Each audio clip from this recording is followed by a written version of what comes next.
Hello friends, welcome back to another year in the Bible video. I think this is my 7th or 8th, maybe 9th video that I've done in this series. I'm reading through the Bible in a year and kind of journaling, vlogging along the way, sharing my experience. So the last video was Joshua Judges Ruth, not one book of the Bible, but 3 books of the Bible. If you don't get that reference, go watch the other video.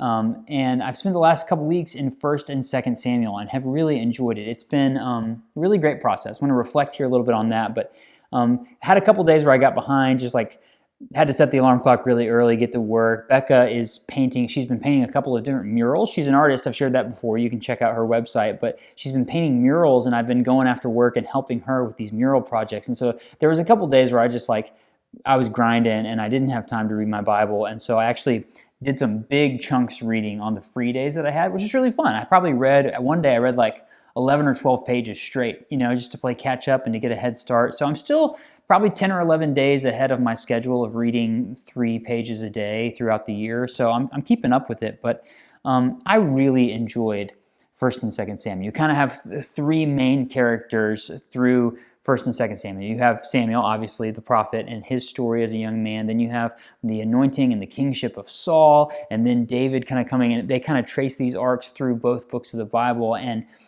one of the things that I kept thinking was, talk about Game of Thrones, right? Like I can't believe, and maybe they have, share with me if they have, but I can't believe there hasn't been like a really great television series mapping the life of David and all of the different ins and outs and everything that happened in his life, because it's just so wild, and there's so many, kings and other places and betrayal, and there's so many things going on. It's a riveting story, right? So it's like, you go from some of those, a couple weeks ago, you're in like Leviticus and Numbers, and it can be a slog to get through some of those. And now you're just at a page turner. I really obviously enjoy that. It's a really great story. But then kind of thinking and dwelling on some of the themes that you're reading here. And it's really cool to kind of see this arc. And what I'm loving about it is reading straight through, I'm catching a little bit of that bigger picture of the relationship between God and God's people Israel, and that kind of back and forth. I've said this for years because I know the Bible really well, that it's like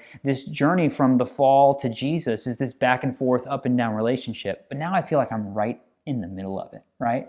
And so really interesting, cool stuff happening with Samuel right at the beginning. The people ask for a king, and God's like, they don't want me as their king. He says right there, they've rejected me from being king over them. That's 1 Samuel 8, verses 7. And right before that, I noted here, I wrote in the little page of my Bible, the stone of help. So they talk about the Ebenezer, and the footnote told me that's the stone of help. And one of my favorite hymns is Come Thou Fount of Every Blessing. And they say, here I raised my Ebenezer. Well, that's where it's from, 1 Samuel chapter 7. So they reject basically this idea of God being their king and God going to battle for them. And they say, we want a king. We want to be like everybody else around us. We want a king. And so Saul is anointed. And man, Saul has some good moments, but you see that pride and power are really his downfall. And you kind of watch that happen as you go through these pages. Like Saul really has just this struggle with the desire to be in control and to have power. He's a flawed leader. He fails to obey God, and that has consequences for him. And then you see kind of this juxtaposition. David, still a flawed leader, but he has a humility that Saul did not have. And so David's humility, I think, allows him to do something different and to change the course of his people and all history. And again, not a perfect leader, not a perfect guy. And he's running for his life early. He's running for his life late. Again, a really riveting story for all the things that happened with David. And then his children are totally screwed up. I mean, it's a wild story. But you see, and David is called a man after God's own heart, right? And you see that there's just something about it clicks for David. And again, in all of this, and I've said this in all of these other videos, I just see so much of Jesus in this story. You go and you look at all of the different pieces and the places. I wrote down 2 Samuel 7:13, where God is kind of creating this new covenant with David. And he says to David, I will establish the throne of his kingdom forever. He's talking about his heirs. You read that, and we know on this end of things that Jesus is the one, the ancestor who that is going to be fulfilled through. That's what we're talking about here. So you're seeing it all the way early, even before like the prophetic books of the Bible. You're seeing that language about Jesus. I also wrote down, I skipped this a minute ago, but in 1 Samuel 16, it says that God doesn't look at the outward appearance, he looks at the heart. I think that's why David was able to go, I don't know if success is the right word, but the way it was about David's heart. I think his heart, even though he was a flawed leader, even though he had sin in his life, that story with Bathsheba is really terrifying. It's terrible. But David repented of that. In his heart, I think he really loved God and he resisted the pride and the arrogance way more than Saul did. And I think you kind of see that play out. So the juxtaposition of those two things, there's, the fact that sin is still a really big deal. And the people sin and there are consequences and God makes them pay those consequences. And it's pretty ruthless sometimes. It's really pretty intense sometimes. But that journey, right? So we're already in this beginning story of the kingdoms.